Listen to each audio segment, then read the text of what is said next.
back. So win-in-ins for some people, some win-in sweats or tiebreakers. So it's pretty exciting to see how this tournament's been shaping up. Right now, it looks like there's 8 people that are X1 or better, which means that if some of the top X2s are able to win due to their tiebreakers being better than some of the lower X1s, can probably make top 8. So we're gonna check out some of the matches amongst the higher tiebreaker X2s. So one of them is gozuuu. So will be competing in Worlds this year, but just loves the game so much and just really showing their innovation skills here with a mono primal control deck. So here you can kind of pull ahead with cards like Island to deal damage, Palak to be able to invoke and kind of see what tool you sort of need. Plunk with a bunch of ways to remove the opponent's units. So, for instance, you could Permafrost, you could use Terroriox Mount to jump your Plunk, use Thicket Trap, Trick Throw, and Display to be able to get through. Feral Serpent actually does line up pretty well in the metagame, being able to attack into cards like Parliament Elder. And we see the Singleton Sundown Accord, which can hit cards like the Channel the Tempest off of the island, and Icicles, just really kind of being the big win, the big payoff off of being the mono primal sort of deck. It is kind of interesting to run one Sundown Accord and not play cards like we had it before, the Inscribe Searcher deck for a spell Discover Talents. Yeah, Discover Talents, but kind of just trying to play the smooth plan and just having the potential to draw this I win card. So really really innovative, and won't run into problems with the different factions as Stormguard mentioned in the previous round. And gozuuu will be up against wsgRon, who also has a pretty sweet deck. If we can, that one. Yeah. Of all the things I expected to see this tournament, I definitely was not anticipating the Torgov Ice here mirror match, but I suppose Torgov has been a staple of Expedition formats past, still very solid now. Ron's take on Elysian Mid is very, very different from the version that I played last week. This is much more heroes focused, as you can see, the faster, Cindian's bracers, and so on and so forth. And of course, you have the 2 displays, both realities and which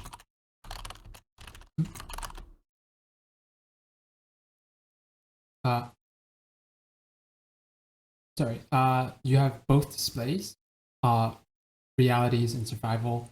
I think, as we mentioned before, there is a little bit of tension between the power base, but maybe Ron can pull it off. They do have a lot of Inscribe as well.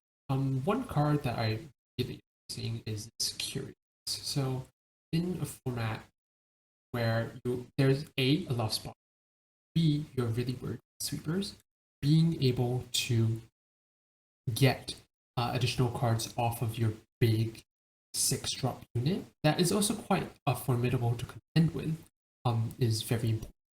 But yes, unfortunately, it does not have scribes. Some hands, it will be a little awkward, but just get usually a 3 off your Curiox in such a grindy card for card format has been very.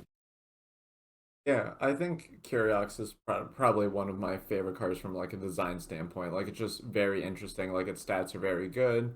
You get to kind of accrue this advantage, but like the cost isn't zero, so it's kind of like it almost reminds me of a larger Aurelian supplier, where Aurelian supplier sort of uh, really rewarded you for just dropping everything into play in a very aggressive sort of way, like in an even-handed golem sort of way.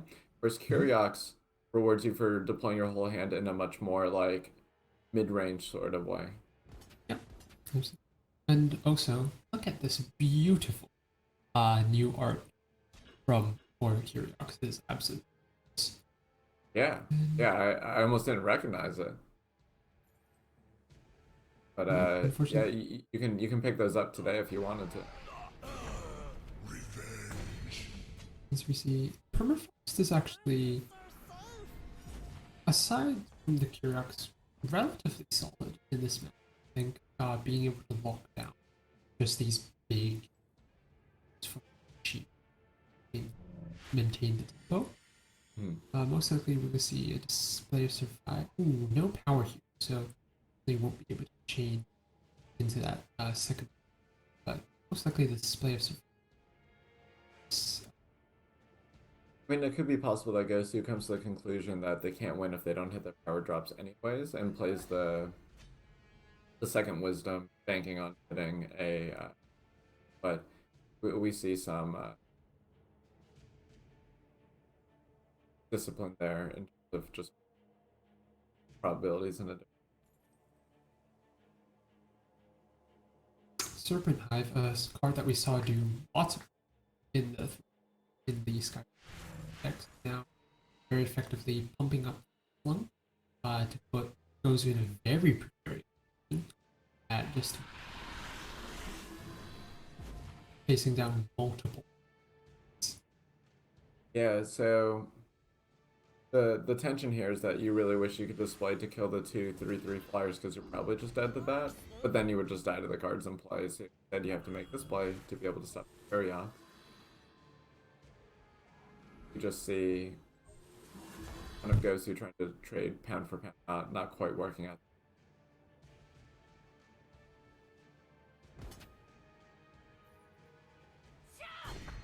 Kind of a cheeky attack there, but ultimately probably won't matter.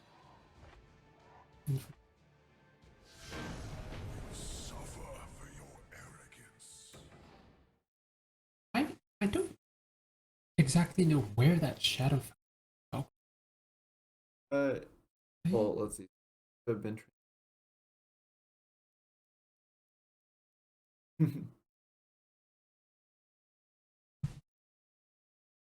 I'm curious. I want to say it's. So like it could have been from like a Palak earlier invoking. Oh, I think it might be Skycrack synthesis. For the I want to say Skycrack synthesis for the. And Crater ran. They countered the Dragon's Eye. That's right. Yeah. Yeah, but unfortunately, it's. I think this is an unfortunate feature of these challenges where you still have where it still ends up where the random units still pulling a the larger throne pool instead of the small. Yep. I'm not sure other zero cost units, but that's certainly something. That's also what has stopped people from say Poacher's Menagerie in this challenge. Yeah, I do hope one day that Direwolf is able to allow us to formats when we challenge each other, but maybe a feature for the future. Absolutely. Dropping this down, which is going to be.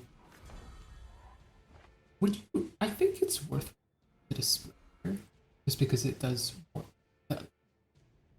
The Dino Nest, even if you're able to remove the Dino itself, the Sheltered Valley works well with it. It's in deck, not. Yeah, so the reason for that is that if you can kind of determine if the 1/1s are inconsequential or if they matter, but you kind of want to like start developing a.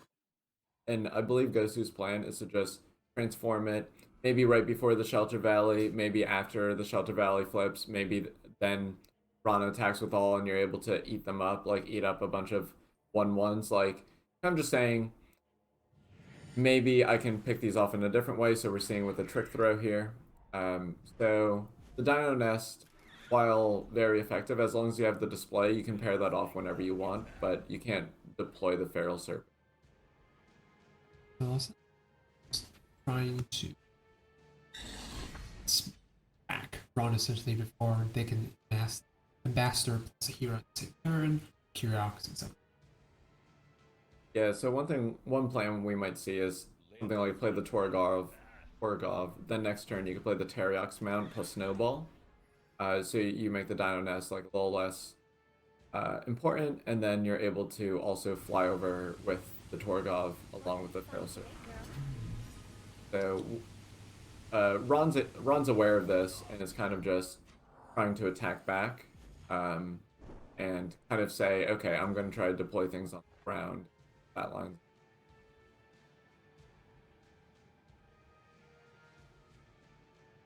Is there any consideration for the Evelina here, or because you um because you think, okay, I can pick this off with the icicles right now before the valley flips, and maybe snowball the dino. Maybe that's my best course of action instead of Yeah, so I believe now with like the Evelina down and the fact that it would get pumped from the nest, I imagine that you just attack with both your units, see how the blocks line up, and then you icicles the Evelina.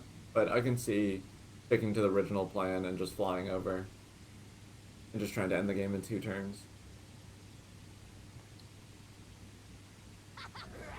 yep. Okay, so that's Gozu does exactly that, trying to take the skies.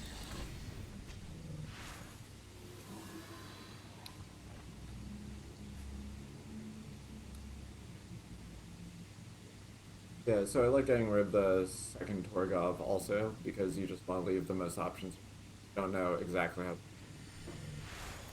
Then giving having the three allows you to double spell. Sorry, not double spell. Double card.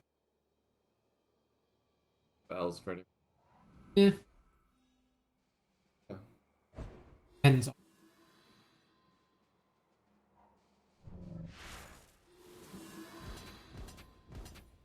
Has lethal in the air without icicle. Well, the display is able to play a. Oh, it's a scorpion. Okay, I wasn't sure if it was a scorpion one. It's been a while, but yeah. So it looks like the icicles might be able to finish off Ron here, or that icicle. Either icicle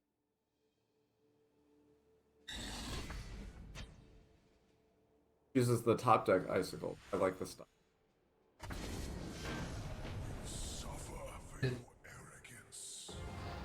Exemplify why taking to the skies in this format is so important. Mm-hmm. Yeah, and really goes to understanding the pacing of that matchup by playing the Feral Serpent on 3 and really just riding it to victory. That's something I always like seeing where there's a very clear decision point, just seeing the players choose to succeed. So that brings us to the third game. Which deck would you pick if we don't know who's on the player draw? Because it's really 50-50, and you can't just pick the person on the play. I mean, I think. Hmm. Wait, let me double check the deck list. I'll Sure. always check the deck list. I have them in Mm-hmm. front of me. Yeah, I think whether you're playing or not, you can check the deck list. Just exclamation point deck list. That I do think I like Gozu's position just because of the flyers, especially with Island, Feral Serpent, and so forth. Primarily because wsgRon realizing that permafrost isn't good against a lot of cards in this metagame, opting not to run the permafrost. And completely understandable, I would have done the exact same thing. But Mono Primal is probably the deck in this format that permafrost is the best against. And not having that might put them a lot on the back foot. You have most of WSG's Ron's like early game is all about setup. Say the Dynamist, it gives you stats over time. The Plunk gives you cards over time. Grumbo slowly grows, but depending on Gozu's draw, you simply might not have the time or the luxury to do so. This hand from Gozu, I feel it's probably a little bit too slow. I don't necessarily expect to see your removal line up particularly well against the threats, depending on what Ron ends up deploying. I think Gozu probably needs to take a more proactive role in the matchup rather than wait until turn 6 with this pylon. Yeah, it's a little tough when you're going second, but the Thicket Trap allows you to kill cards like Grumbo or Zoltan Ambassador. So unless if it's Plunk, you're not really going to get run over that quick. I think we might see Ron just, yeah, so we see the Serpent Hive because they're planning on just playing the Grumbo on 3 to combo with the Waystone, playing around a card like that. Pretty heads up play there. Absolutely.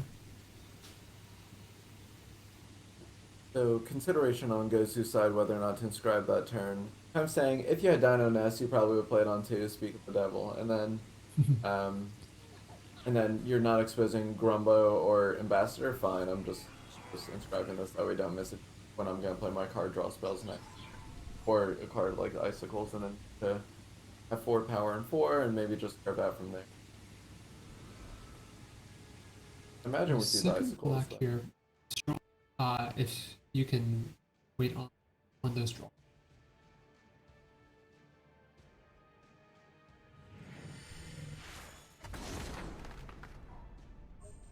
Whether you're able to get there.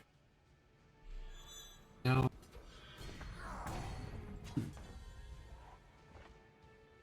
I think here we might see the display play that you mentioned before of turning the Dino Nest 1/4, but it is also an opportunity for you to be able to play Wisdom because you really want to play this Palox. Like that's kind of the punchline here. So maybe you just Wisdom, play power, and then I think Palak gets. I don't know. I don't know if it's like a bad rap. I suppose that I'd use to describe it, but the fact that your 6-drop dies to call the hit, which is fairly commonly played right now, is slightly problematic. Mhm. But if this Palak sticks around for even one turn, the amount of value that it accrues, very, very impressive. And here we're unfortunately seeing the, I suppose, issues with trying to play uh, uh, both displays in their deck, coupled with inscribed cards. This you're very far off from being able to play this display of realities at all. a little bit closer now with the Dismantle being drawn, which is Absolutely gozuuu really true. just But hoping to draw power here. I think if I were in Ron's position, I think I would consider using the dismantle on the Torgoth just to start filtering because if you're able to filter there, you might be able to find another time source for your Curiox there. Yeah, it's tough because like the Dismantle already gives you the time source for the Curiox.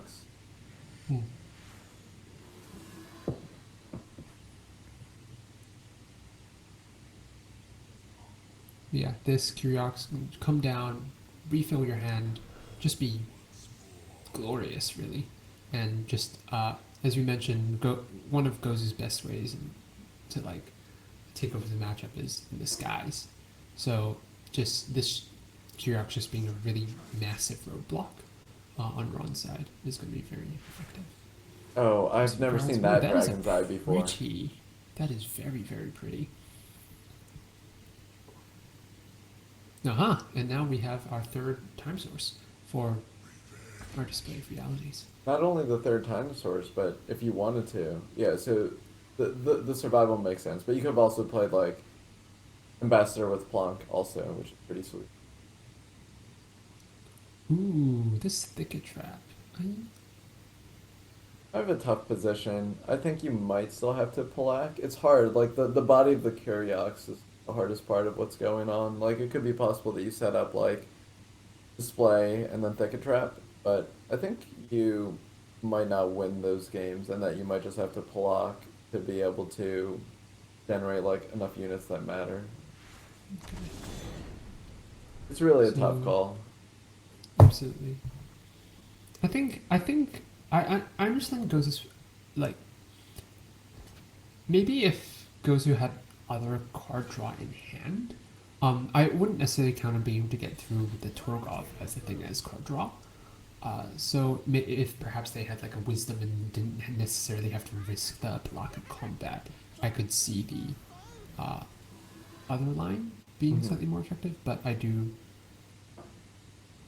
I appreciate them taking this slightly more conservative line here of thicket trap plus display. Yeah, and the way this is lining up, it could be possible that the Palak can from Ghost's point of view, doesn't know about the display and Ron's hand, like be able to potentially get an attack in next turn. Well, not now with the wasted igniter, but we'll see how it shapes up. Feral Serpent's really just doing a lot, which is pretty sweet. That's a card that I feel like is a little bit underplayed, but it's definitely a very powerful card. It maybe speaks more towards Primal's role in the meta game versus like Feral Serpent not being a good card. Yep. And I think it really depends on the texture of your opponent's hand. So, for instance, if you're able to, say, block a Shrivel with your Aegis, then it's it's very potent. But in some matchups, say if it lines up against, say, a Stonebreaker Bow or the Lunar Claw, then the fact that you've just spent 3 power to contract and give that Aegis can really put you very far behind. So there's a lot of different considerations in just trying to read what your opponent might be on. So we got an invoke here. As Stormguard mentioned earlier, the invokes and random cards pull from the rune set just as a function of how Kenia and direct challenges work. You want to find a little seed there, which gets the buff off of the Palak, along with this island that's also buffed, so it has, double Aegis, which isn't a thing, but is a little bit bigger too. Kind of dominating the board position. Oh wow, I was just about to say, yeah, if that's just lethal. This is just lethal. Yeah, this is just lethal. From Ghost's position, Can anyone stop this person? They just win everything. um, I, I mean, probably not. Okay, Gozuu's a very they got player. second and open one. That's all I know. But it seems like they win everything else. This is true. I think it's just because you're not around, right? So if you're Oh around, yeah, true. yeah. That's how it works. But no, so yeah, Gozu advances to 3-2. I think Gozu was top of breakers of the X2, so Yes. we can't call anything, but I think very likely to make a top 8. But we'll see if we can get another match. It's still too early to call it yet, but let's see what we can get. Definitely at least one more match, and amongst some 3-1s too. So we'll see what we can tune into. It's a little bit hard because sometimes participants can get a little bit behind on reporting as well. But so we got Apple Chips versus, I should know who plays with that avatar by now. We've covered enough people. Uh, Is it Boomerang Guy? Boomerang guy. Yeah, Boomerang guy. Excellent. Ooh, stats. Love to see it. Yeah, so Krogar, not seeing as much of them today as we did last week, but being able to silence the war cry card, the Unionist, pretty important here. Boomerang Guy fighting back, so even though it's a little bit hard to see, Boomerang Guy has the still stronghold, a Unionist, which we just saw played, and a Phoenix in. Ooh.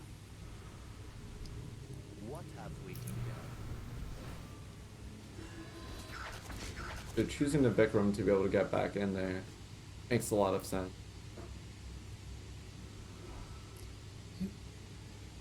This way, the Unionist is still exhausted, even if Boomerang guy finds a way to remove the Vikram, which means Right. that they won't have enough blockers for these dinos.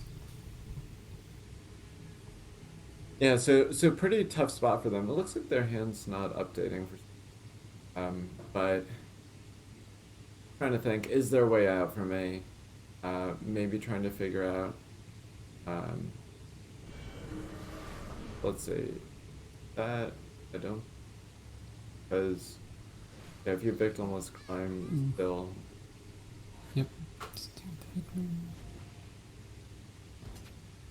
Ooh, and those 5/5s? Yikes. Oh Yep. wow. Dino Nest continues to be really good, everybody.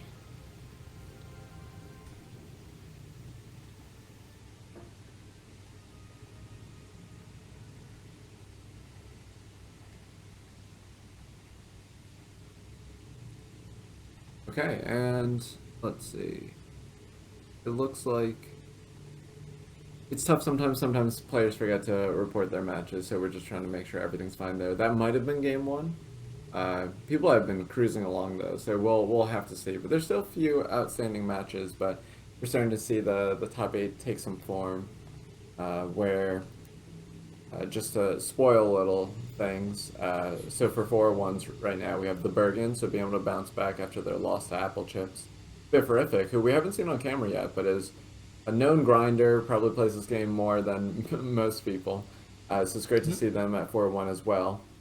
Um, and a slew of 3-2s. So, but there's still some 3-1s battling it out. So we have Canada against Suno. We still have this Apple Chips match against Boomerang Guy, and game 3 of Derek Davis against DQ Doggo. Okay, Oh, so it turns out that was game 3, and Apple Chips is advancing to 4-1. So joining some good company there, locking up the top 8 berth. Or no, I guess they were already 4-0. So being the lone yeah. undefeated player, which is pretty awesome.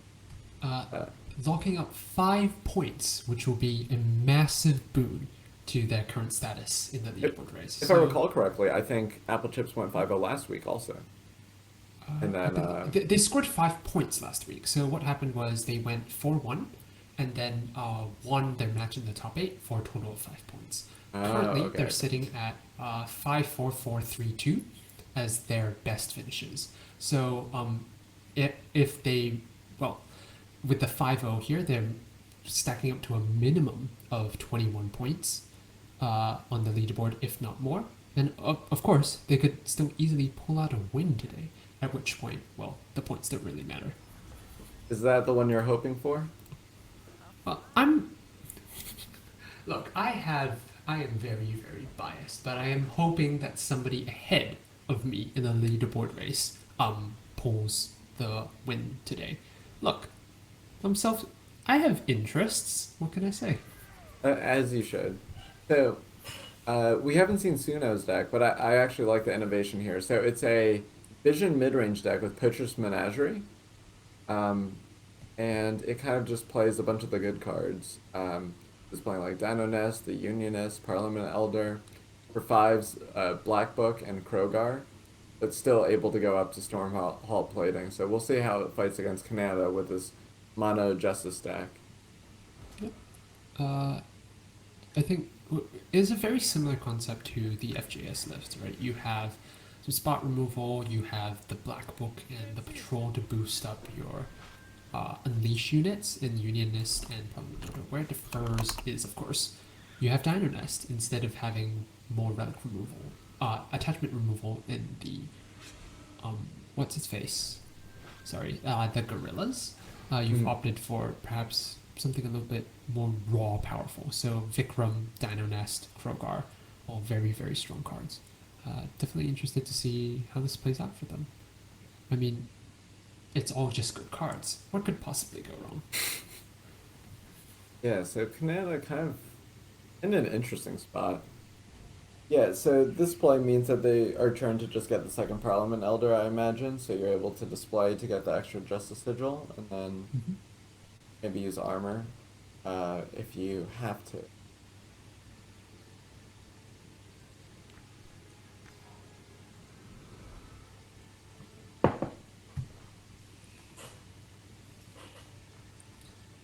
And then with all these Dino Nests, just trying to figure out how to address those, because even once one of the Dino Nests flips, it's kind of difficult for you because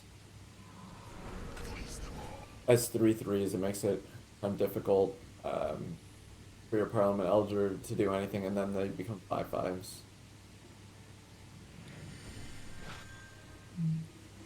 Okay, so just tossing both spells out there, which makes sense. It's no cost for you to do. It's not like Suno was gonna attack, but you were gonna lose it anyway. Anyway. Mm. Really, we're just seeing the power of Dinosaur Nest here. It's, I mean, it's a very compelling reason, I think, to be in time over.